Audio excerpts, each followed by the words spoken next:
15 seconds. Guidance is internal. 10, 9. Ignition sequence start. Space Nuts. 5, 4, 3, 2. 1, 2, 3, 4, 5, 5, 4, 3, 2, 1. Space Nuts. Astronauts report it feels good. Hello again, and thank you for joining us on Space Nuts, where we talk about astronomy and space science and all sorts of other things. And it's great to have your company. My name is Andrew Dunkley, your host. And on today's edition, episode 290, by the way, we're going to do what we do traditionally every fifth episode, and that is dedicate the entire show to the audience. So these are questions that have come from you. Some we've heard from before, some we have heard from for the very first time. And not surprisingly, given that the James Webb Space Telescope has reached its destination, it has become the go-to topic when it comes to audience questions. So we're going to tackle a couple of questions about James Webb, but one of our old favourites is back, and that is the black hole. We'll talk about that as well. And look-back times. This is interesting. This sort of relates to the James Webb Space Telescope, but it's more specifically about how we sort of look into space and see what we're seeing, and plenty more, including questions about satellites in space and radiation shielding. That's all to come on this edition of Space Nuts. And joining me as always, my better half, my partner in crime, the man who knows all the answers to all the questions in the universe and beyond, Professor Fred Watson, astronomer at large. Hello, Fred. Hi, Andrew. No pressure there, of course. None at all. She'll be right. Always. Yeah, that's a great Australian attitude. She'll be right. She'll be right. Now, I know if you watch on YouTube, you can generally see where we are and what we're doing. Can you see what's over my shoulder, Fred? Yes, I can. I can see a garment. A garment, is that what you're calling it? It's a garment. That is something I've had for many, many years, a couple of decades. It is a Cincinnati Bengals jersey, and I've got it hanging up proudly because the Cincinnati Bengals are into the Super Bowl. Okay. So to our Cincinnati listeners, why not us? Why not us? Why not us? I'm very, very hopeful. Can't wait. I'll be stuck in an airport when the game's on, so hopefully they'll have it on there. Yeah, hopefully, Andrew. Hopefully, yes. I love American football. I understand the rules. I know how it all works, and I've been a follower of the Bengals, a long-suffering follower for nearly 40 years. So I've got my fingers and toes and everything crossed in anticipation. Very They're good. playing against the Rams, I think. I do like the Rams too. If Cincinnati hadn't made it, I would have gone for the Rams. So. But I'm not going to fall back on that. It's Cincinnati all the way for me. Okay, now enough of that. Nothing to do with space except the stuff between our ears. Let's get on to our very first question, Fred, and this one comes from Amsterdam. Hi guys, this is Bart from Amsterdam, the Netherlands. I was wondering now with the James Webb Telescope in space and doing very well, luckily. And thinking about that it will maintain maybe for 20 years working, and it's taken a lot of time to develop this one.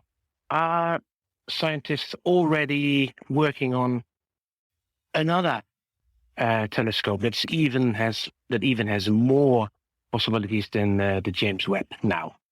Okay, keep up the good work. Bye-bye from Amsterdam. Thank you, Bart. Lovely to hear from you. Hope all is well in beautiful Amsterdam. And the James Webb Telescope is certainly getting a lot of attention, and not surprisingly, it's one of the most exciting projects of recent times. Are they working on something bigger and better, Fred? Yes. Okay, let's move on to our next question. Okay. This is a multifaceted question, like they all are. It's fantastic to get the questions that have got many different branches to the answer. Yes, the James Webb is, it is the current front runner in terms of space observation. A 6.5 meter diameter mirror. Now, as you and I have spoken about many times, Andrew, in astronomical telescopes, size is everything. They don't miniaturize. They need to be big because the bigger the area of the whatever it is that's collecting the radiation, and for optical and visible light and infrared telescopes, it's a mirror. That the diameter of that means two things: you can collect more radiation, which means you can see fainter objects. But also, the laws of physics help you, because the bigger your mirror, the more detail you can see. It improves what we call the resolution in the image.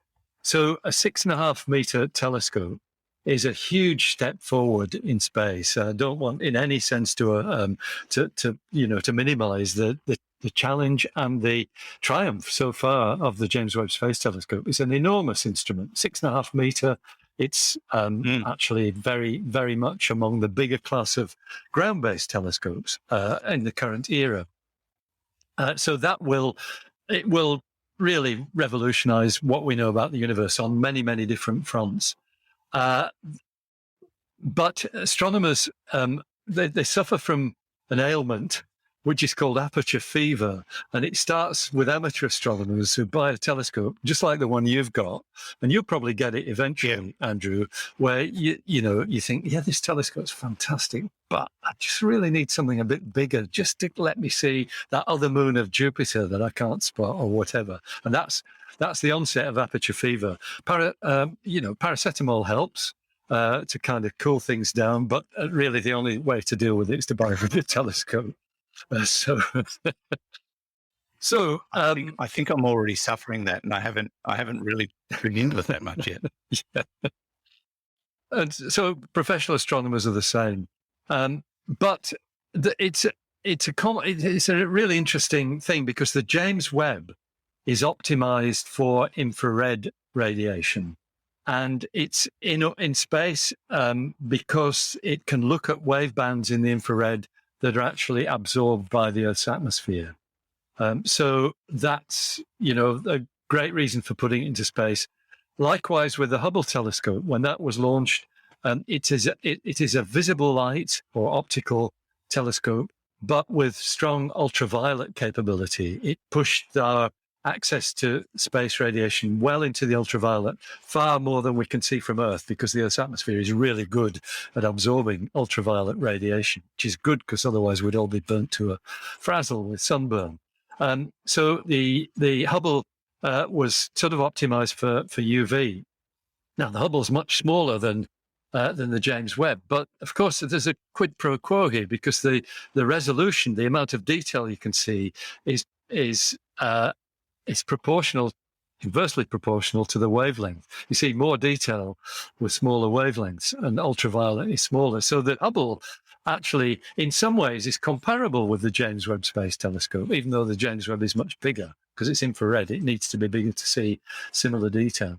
But of course, that the big plus is its size will let it gather more light. So to get to the question, there are things on the horizon, and I might just mention a couple. One is actually a project that is already, it's in fact already signed off on, and will launch no later than May 2027. It is called the Nancy Grace Roman Space Telescope, usually shortened as the Roman Telescope. Who was Nancy Grace Roman? She was one of the driving forces behind the Hubble telescope. So you can sort of see a link there. It's been named after her. Yep.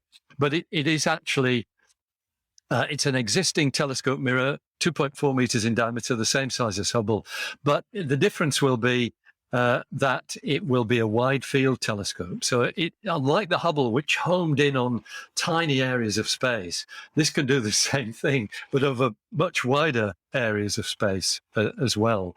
And it will carry, once again, a near infrared camera, providing a sharpness of images really comparable to the Hubble, but over a much bigger field of view. So it's almost a successor to the Hubble. So in a sense, that doesn't rival the James Webb. It's not the next really big thing.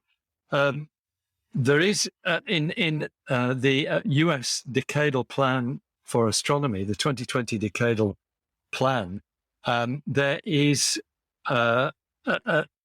this is something the astronomical community puts together. It's the same thing happens here in Australia. They wanted a 6-meter optical telescope, an ultraviolet telescope, so something the equivalent of the Hubble, but with a 6-meter mirror, in other words, comparable in diameter with the James Webb. So that is likely to be the next big thing. And once again, it's all about, looking at exoplanets and characterizing their atmospheres, which is one of the things the James Webb will do. So to come back to Bart's question, the answer is yes. But let me just add one more caveat. This is taking a long time. I'm sorry, Andrew. And that is that since the Hubble was launched, our technologies for minimizing the effects of the Earth's atmosphere have come along by leaps and bounds. And so you can now do Hubble-class detail imaging from the ground with some of the, the telescopes on La Palma and the Canary Islands and Mauna Kea in Hawaii, down in Chile at Cerro Paranal. They have these adaptive optics systems, which means you can recover the detail in the image that the Earth's atmosphere blurs. And of course, the next generation of telescopes with their 20-plus meter mirrors, they too will be equipped with this sort of kit, which means that in some ways they're going to outclass the space telescopes because they're much bigger. But what they can't do is look at radiation that is absorbed by the atmosphere. So mid-infrared radiation or ultraviolet radiation. They need space technology. Will Hubble keep operating? They're not planning on decommissioning that, are they? I think it's scheduled to operate for as long as its gyros last out. The problem with the Hubble is a large piece of space junk. It's a very heavy, a massive, orbiting body. So it needs to be, it's in a 600-kilometer orbit, but it does need to be deorbited. And I think the last mission, servicing mission, I hope I'm right in saying this, but it's, as I recall things, they attached mounting points onto the outside of the Hubble. This was the one before, I think it was before 2011 when the shuttle, wrapped up. They replaced gyros on the Hubble and also put these grapnel points on the outside, so a future robotic spacecraft can dock with it and deorbit it by using its thrusters to bring it down. Okay. Don't know when that'll be. Very interesting. Yeah. No plans at the moment, I think. No. Well, just keep using it till it till it dies. Yeah. It's still a fantastic resource for astronomy. Absolutely. Yes, indeed. Good to know they're going to keep going that way as well, which, just expand our knowledge regardless of which method they use. Exactly. The technology is advancing so fast. Thank you, Bart, for your question. Let's move on to an old friend of ours, Paddy the Roofer. G'day, Fred and Andrew. Paddy here, Roofer. My daughter Alyssa has got one more question about the James Webb. Now, it's 1 million kilometres away, and she says, well, how is it that far away? And if it's that far away, can it take a picture of Earth or where we live? I thought that was actually amazing what she said. But, can it take a picture of Earth? That'll look pretty awesome, I think. And that's what she reckons too. So may the force be with you. And, that's it. Uru. Thanks, Paddy. And Alyssa, nice to hear from you. And they sent a follow-up question. Well, actually, it was a preemptive question to that. We got two questions, one about taking photos of Earth from James Webb, but also, will it be able to take photos of exoplanets? That's something that we really should be considering. Will it be powerful enough to actually get an image of an exoplanet, good and proper? That's a good question. It's certainly going to be quite powerful. But let's go with the first part of the question, photos of Earth. Will it be able to do that? Is it going to be tasked to do that? No, it won't. And the reason is, the reason why it's 1 million kilometres away, a big part, 1.5 million kilometres, it's 1 million miles, is to put it in orbit around this stable point, the L2 Lagrange point. And that point is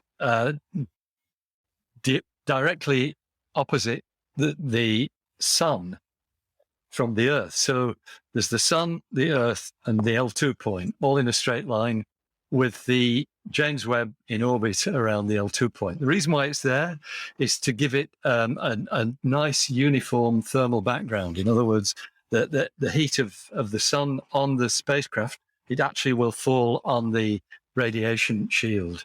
That is to keep the spacecraft's temperature at, I don't know, it's about 20 degrees above absolute zero. It's very, very cold.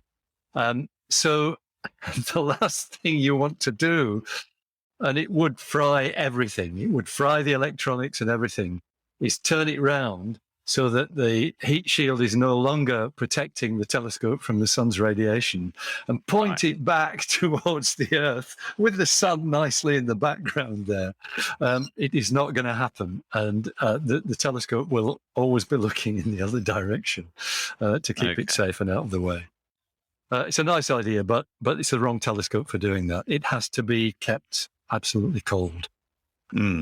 What about photos of exoplanets? It will do that, I'm sure. And there are already a handful of exoplanets that have been directly imaged. It's probably, I think it's less than 20, if I remember rightly, by telescopes equipped with devices that sort of block out the light of the parent star. So what you need is the adaptive optics systems we were just talking about, which get rid of the distorting effect of the Earth's atmosphere.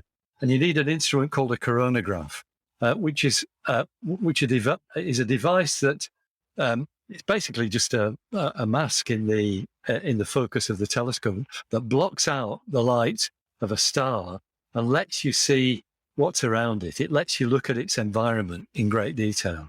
And there are just a few planetary systems that kind of lend itself to this sort of technology. Most of our exoplanets have been discovered by indirect methods.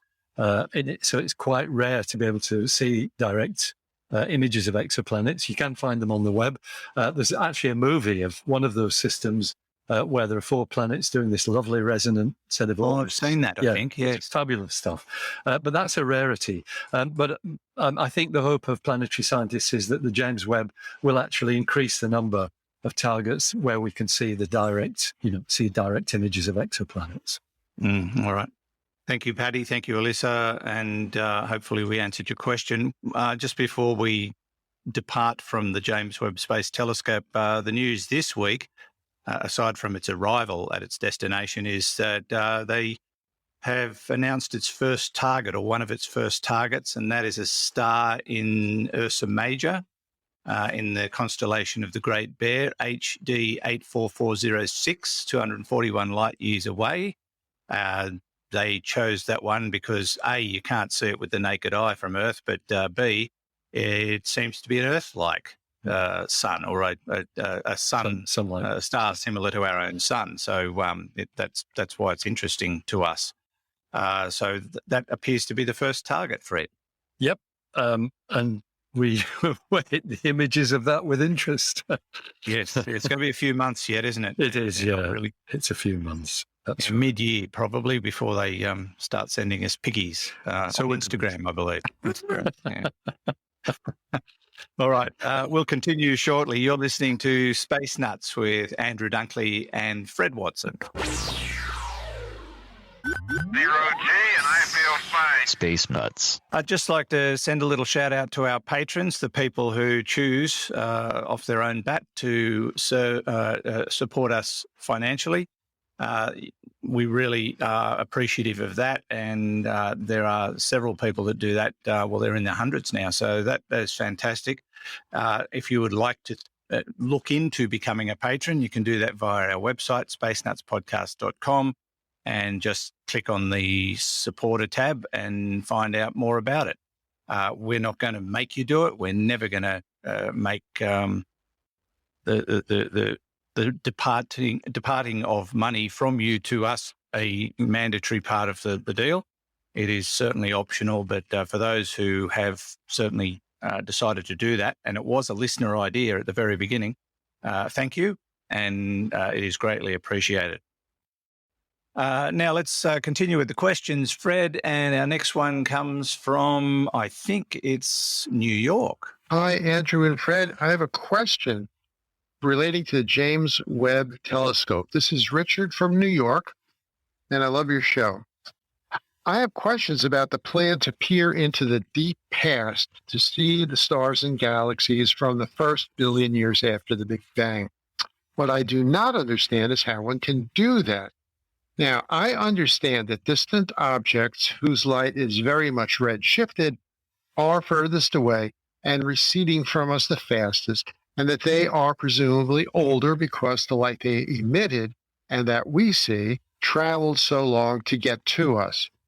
But it seems to me that any object that emitted light during the first billion years was necessarily a lot closer to our vantage point, the universe having been smaller then, and that light emitted must have passed us in space long ago. So how can we ever see it?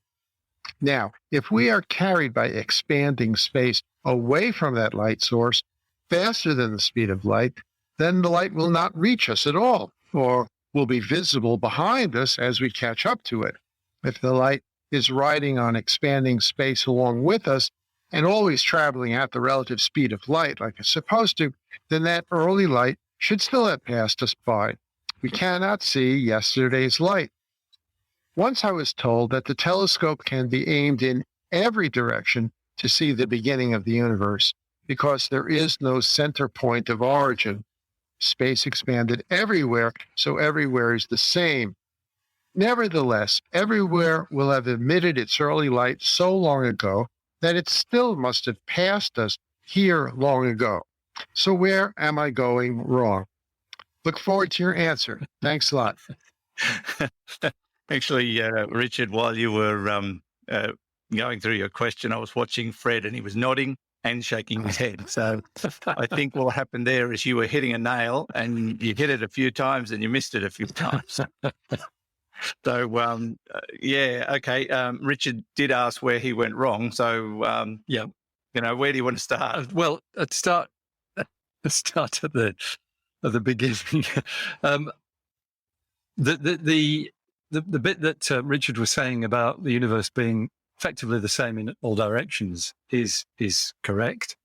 And yes, we can look back to still see the flash of the Big Bang, which is the most distant and most ancient thing we can see. So the first thing is to forget all about light going past you.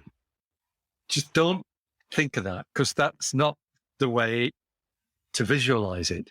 What you have to visualize is us here on planet Earth in the solar system, attached to the Orion Spur near the Sagittarius arm in the galaxy. There you are. That's the full address. That's our vantage point, and everything. All we can see is stuff that's coming towards us. Now, there's light going in all directions, all around the universe, going past us, doing all the rest of it. But none of that is of any importance to us. The only thing that's important is what comes to us here on Earth.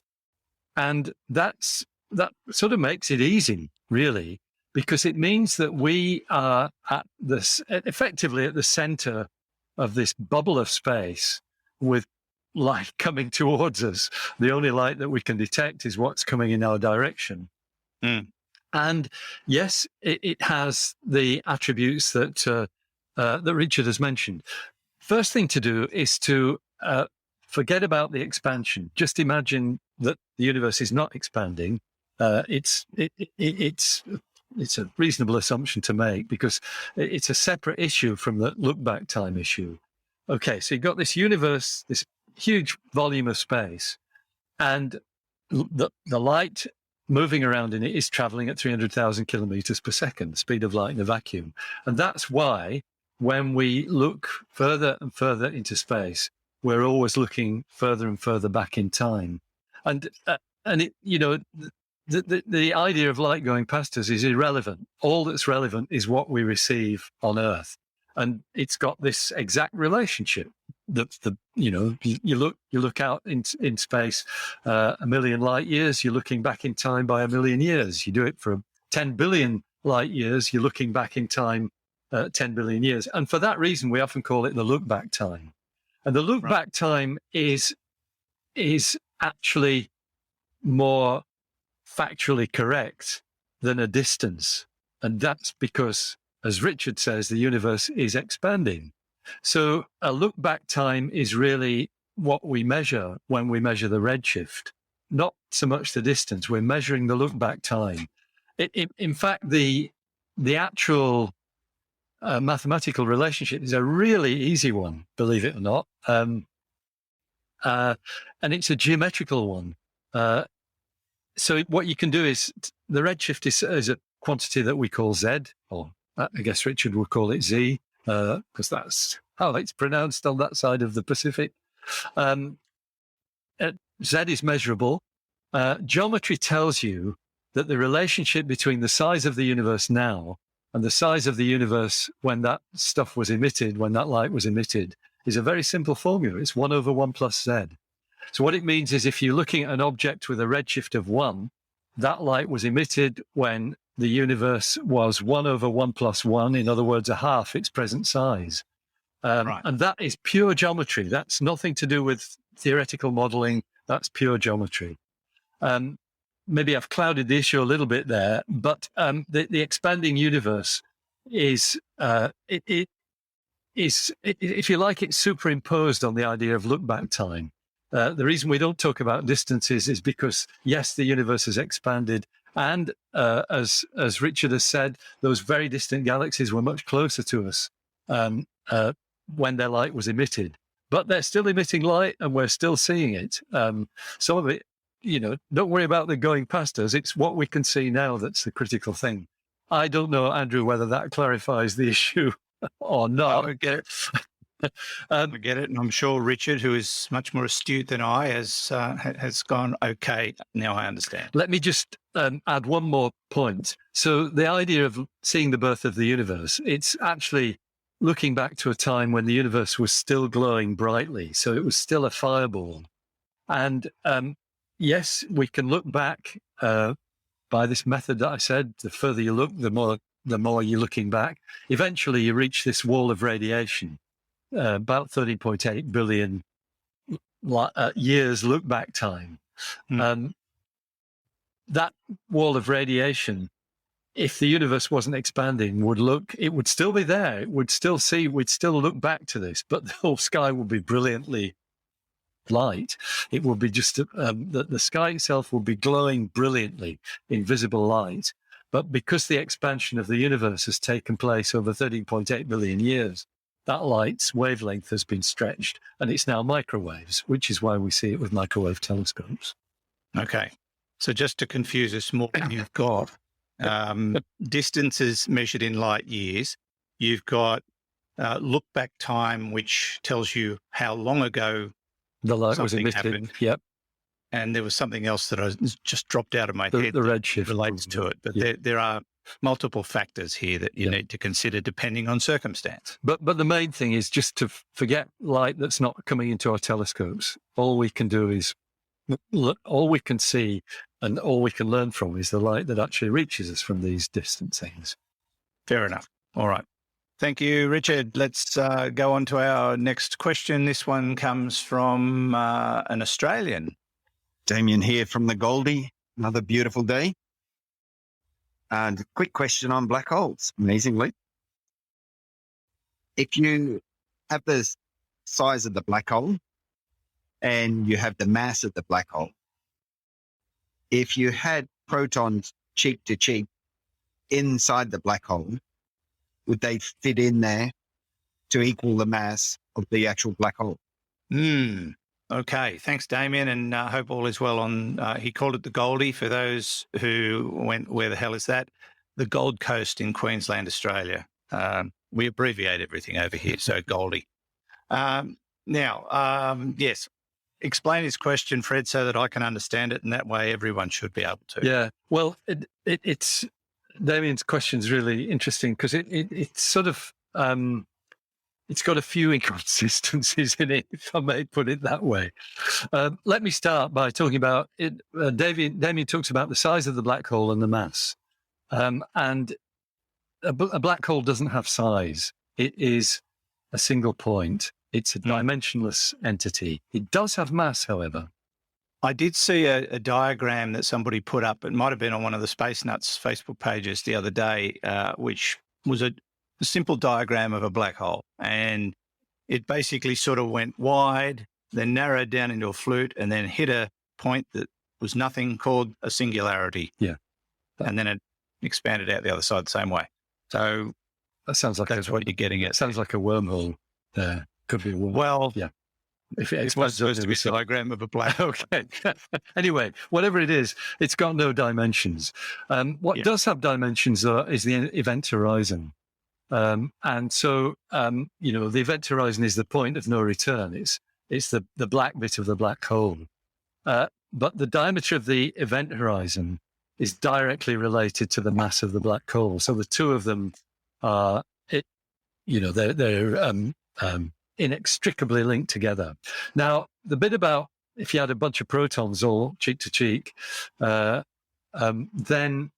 it wouldn't be a black hole.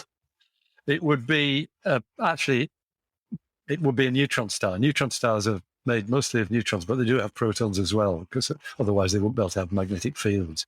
And that object is something whose density has not become enough for it to collapse into a black hole. So it's the result of the core of a collapsed star. I do get what Damien's saying, though. Would a neutron star fill the event horizon of the equivalent black hole?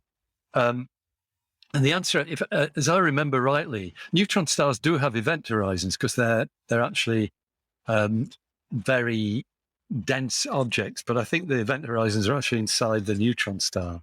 I'd have to check up on that. That's something that's come from somewhere in my brain. Neutron stars do have physical dimensions. Black holes don't. That's the big difference between them. Of course. All right. Thank you, Damien. Hope that helped. Ibuprofen would help too, as Fred alluded to earlier. Yes. This is Space Nuts with Andrew Dunkley and Professor Fred Watson. Space Nuts. Now, if you follow social media, of course, you will find us in many, many places. We're on Twitter, we're on Facebook, we're on Instagram. And we also have a Facebook page, which is basically designed for the Space Nuts audience, the Space Nuts podcast group. If you do a search for that in your Facebook search engine, you'll find a bunch of people, thousands of people who listen to the show, but also get a chance to talk to each other. One of the posts, Fred, that's popped up lately comes from one of our patrons and somebody who does send us questions occasionally, Misty West, who's put up photos of what looks like a spiral galaxy in the sky over Oklahoma. And she's asking if anyone had seen it and what was it. And one of the answers said it was an orbital insertion burn, which probably is a pretty accurate appraisal of what the picture is, but is spectacular. The photos are spectacular. So go and have a look at them on the Space Nuts podcast group Facebook page. Really stunning pictures and quite pretty as well. And while you're there, join the group and talk to like-minded people about astronomy and space science. That's what it's all about. You don't just have to listen to us. You don't have to listen to us, but you can certainly sort of expand the conversation by being a part of the group. And while you're on Facebook, join the official Space Nuts Facebook page while you're there. Okie dokie, Fred. Let's see what else we can solve today for Simon in Melbourne. Good evening. It's Simon here from Melbourne in Australia, enjoying a nice weekend away down at Barwon Heads. Looking up into the night sky, I've managed to identify Sirius and Conopus this evening, which is the first time I've been able to locate both of those two by myself, so it's quite exciting. Lots of people have been telling me to bring down a pair of binoculars, and I've done just that this evening, and I'm absolutely amazed at how many satellites are up there. At one point this evening, I noticed 3 satellites converging on the one field of view, and I just can't believe how much stuff's going on up there. As sure as the night is dark, you'll see a satellite if you throw a pair of binoculars up into the night sky. From my perspective, it doesn't bother me too much. It's more exciting to identify them. But if you're an astrophotographer or an astronomer, I can imagine it being very frustrating. So my question to Fred is, what do you propose doing about this? I understand regulations probably needed, but how would you like to see this organised or structured? And how do we go about protecting this sky for future people? Because I can understand it becoming very frustrating moving forward. So I'd like to understand, what are we going to do about it? I hope all is well, and thanks for keeping up the good work, guys. Thank you, Simon. Great question. And I can tell you that Fred is in negotiation with Disney to commission an X-Wing fighter to get up there and deal with the satellite problem. Possibly not. You're treading on not on eggshells, but on interesting ground, Andrew. And look, the short answer to Simon's point is welcome to the 21st century, because this is an issue now, but by the end of the decade, it is going to be a much, much bigger issue. We are expecting, at the moment, there are something like 2,500 operational satellites in the sky. By the end of the decade, it'll be 100,000. Wow. Which means that at any instant, there will be about 5,000 satellites above your horizon. Now, that's because of things like the SpaceX Starlink satellite constellations. Those are for global internet. They provide internet services across the entire globe, and there's a level at which that is a good thing and part of the sort of infrastructure that perhaps people have a right to expect. And so there is this really interesting. It's a dichotomy. It's very interesting. I'm quite deeply involved with it, between the space industry and the world of astronomy. And the good news is that these two different entities are talking to each other about how you mitigate the damaging effects of satellites on telescopes. And of course, it's not just astrophotographers in the hobby category. It is the world's great observatories, including things like, not so much the James Webb, although the Hubble telescope loses about 8%, I think, of its observations because of interference from other spacecraft. That's a lot, Fred. It is, exactly, yeah. So there's, there's this relationship between the satellite operators and the astronomical world. I have to say, the world of astronomy was taken a bit off guard by this. It's about 3 years ago now. What has prompted it to some extent is something that we all applaud, and that is the reuse of rocket boosters by SpaceX. The fact that, Musk's brilliance in terms of developing the reusable rocket booster means you can use the same booster to launch 10 lots of satellites. You can use it 10 times. Starlink launches about 60 from one launch vehicle. So it means you've now got the wherewithal to have these large numbers of spacecraft in orbit. The regulatory body for this it's a bit esoteric, because the regulatory body is there not to regulate how many spacecraft there are in the sky. It's just to regulate the spectrum management of the radio signals that those spacecraft provide. It's the International Telecommunications Union. That's the global body. Each country then has its own agencies that do the regulation. Like here in Australia, we have the Australian Space Agency that does regulation on that. So there's the industry ploughing ahead on one side, and the astronomers there were certainly howls of pain at the beginning, but there is a dialogue now that is moving towards, I think, some really good measures to mitigate the effects. So the kind of thing you've got to remember is, for visual astronomers or optical astronomers, these satellites are only a problem. It depends on your latitude, but they're only a problem within an hour or two of sunset or sunrise, because that's the time when they're being illuminated by the sun. And that's the reason why one of the things that the astronomers have asked for is that the spacecraft are kept in low Earth orbits, that's to say below 600 kilometers, because that reduces the time that they're illuminated by sunlight. And that's one of the things that this dialogue is engaging in. So in the middle of the night, there is no problem. You don't see, there are some slightly maybe esoteric problems if you have a satellite that blocks out the light of an object that you're expecting to be winking anyway for some reason or another. That will be a problem. But generally speaking, once you get past the twilight zone, you're not actually seeing the spacecraft. However, in the radio spectrum, it's a much bigger problem because these things are beaming down radiation all the time. And not just that, but for our telescopes, the most sensitive radio telescopes, and of course the square kilometre array being built in South Africa and in Western Australia is one of those. They can also receive radiation from local radio transmitters providing AM signals to their community. They can bounce back off the satellites down into the radio telescopes. So there are big issues for radio astronomers. As I said, it's a matter under discussion. In a few days' time, there will be the start of a meeting in Vienna. That is a UN meeting. It's the UN Committee on the Peaceful Uses of Outer Space.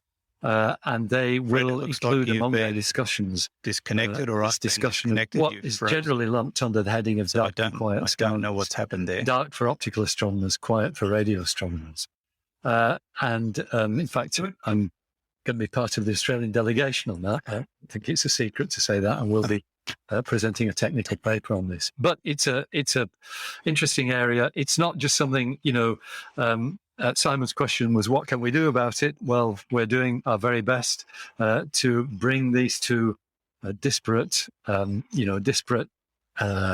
fields of activity together to make them compatible.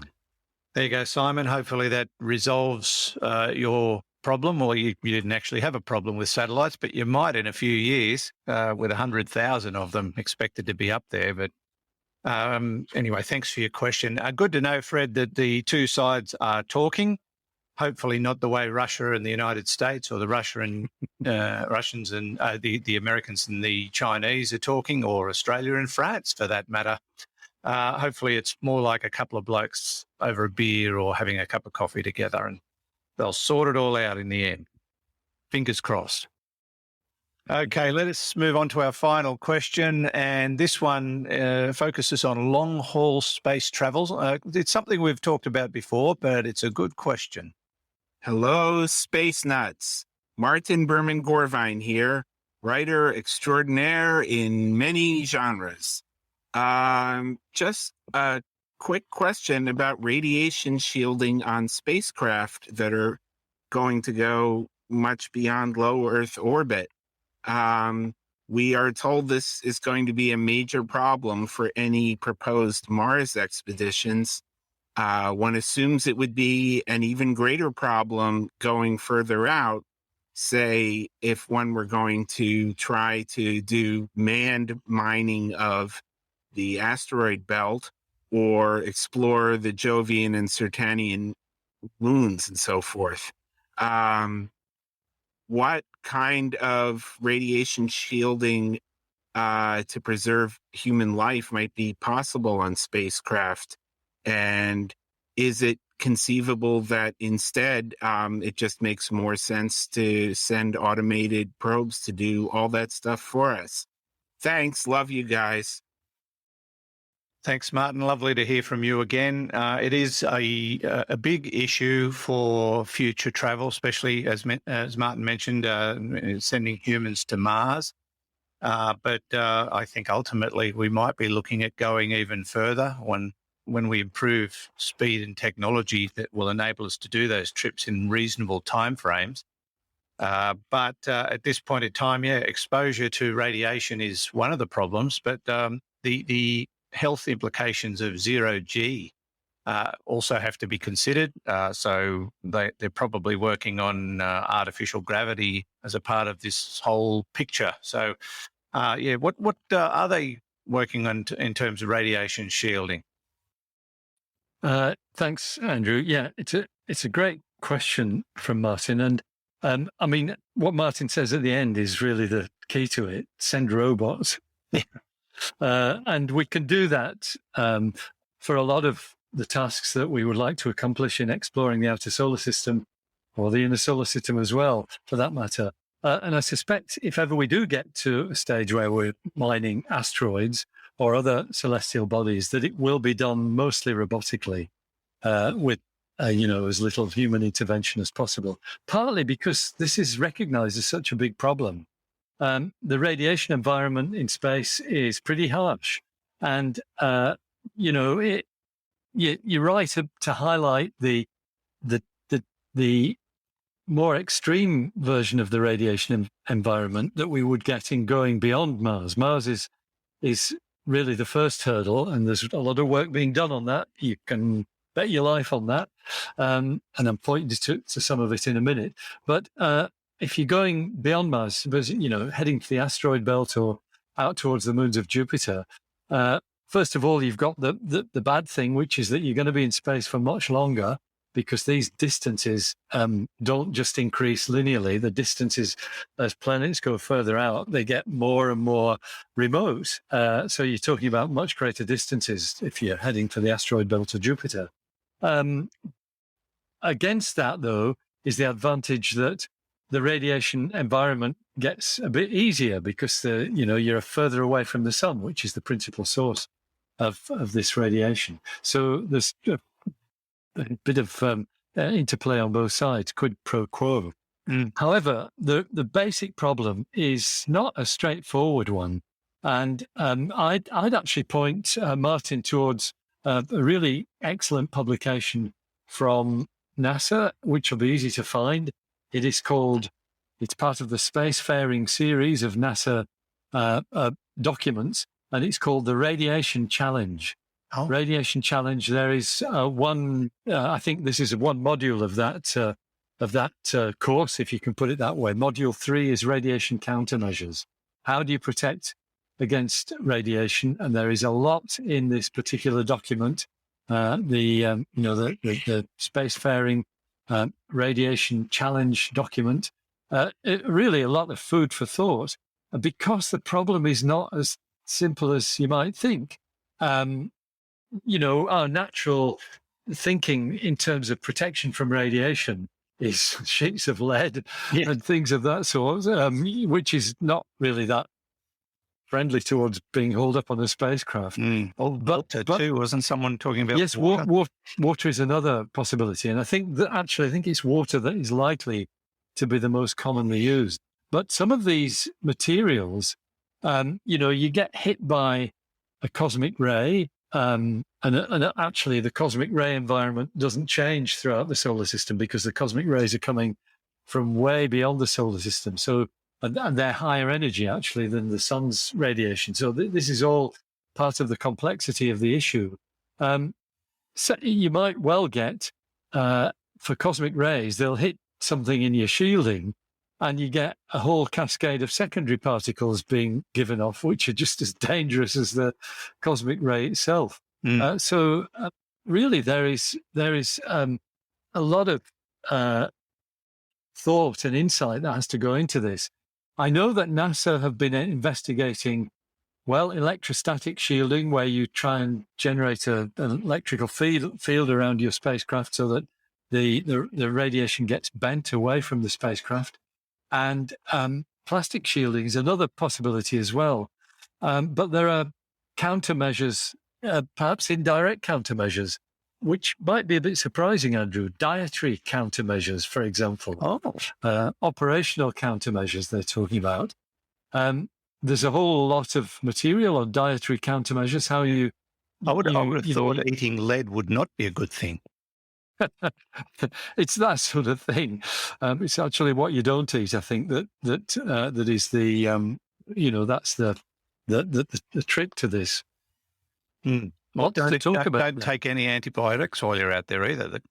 They can cause sunburn. Well, the kinds of things. Okay, here's something in this module: shielding yeast from ultraviolet radiation. It's an exercise within this module of education about how you can, you can take radiation countermeasures. So I urge anybody interested in this to have a look at that. It's really part of the, some of NASA's national education modules, but really very, very interesting in terms of what you learn from something like that. I did, in fact, try to contribute to that module, Fred, but they didn't think aluminium hats was a real good idea. Sounds like a very Aussie solution, does that? You've got to twist them at the top as well. Yeah, little pointy bit. Yes, I think that's been portrayed in many films. So they're working on it, I think, is the answer, Martin. That's the bottom line. They're working on it. Yeah. No solutions yet, but some pretty good ideas. And again, lovely to hear from you. Thanks to everybody who contributed to this week's episode. All questions. It only took us 6 or 7 hours to put the show together in about 25 takes, didn't it, Fred? It was not the easiest recording of Space Nuts that we've done, Andrew, but it sounds as though we're getting there, thanks to your sterling efforts and probably some of Hugh's as well later on. I would equate it to the most difficult one we've had so far, but if I can solve it, NASA's going to do some great things into the future. Yeah. If I'd put my aluminium hat on earlier, we would have finished this morning. So you're blaming the radiation. That's right. It's all about the radiation, yes. Yeah. Okay. Thanks to everybody again for sending in your questions. We'll get a pile more done as we move over the next series of episodes. Don't forget to, through your regular podcast platform, to give us a review. We've been getting some great reviews, and thank you so much to those who have put up reviews. Lots of 5-star ratings, a couple of 4.5 stars because they don't like my jokes. Well, you know what? They're not going to stop. But thanks for the reviews. It's really fantastic. And while you're online, please visit our website, check out the shop. You can send your questions through our website as well in text and audio form. And you can do a lot of other things there as well while you're browsing around spacenutspodcast.com or spacenuts.io. That finally brings us to the end of this week's episode. Fred, thank you so much. It's a pleasure, Andrew. Thank you for persevering, and we'll speak again soon. We will. And if people have noticed through the high-definition picture that I've got a bit more stubble than I had in the first 2 segments, it's the time difference that's caused that. At least we continued to wear the same clothing. It's just like making movies. Anyway, thanks for your company again, and we look forward to you joining us on the very next episode of Space Nuts. Until then, bye-bye. Space Nuts. You've been listening to the Space Nuts podcast. Available at Apple Podcasts, Google Podcasts, Spotify, iHeartRadio, or your favorite podcast player. You can also stream on demand at Bytes.com. This has been another quality podcast production from Bytes.com.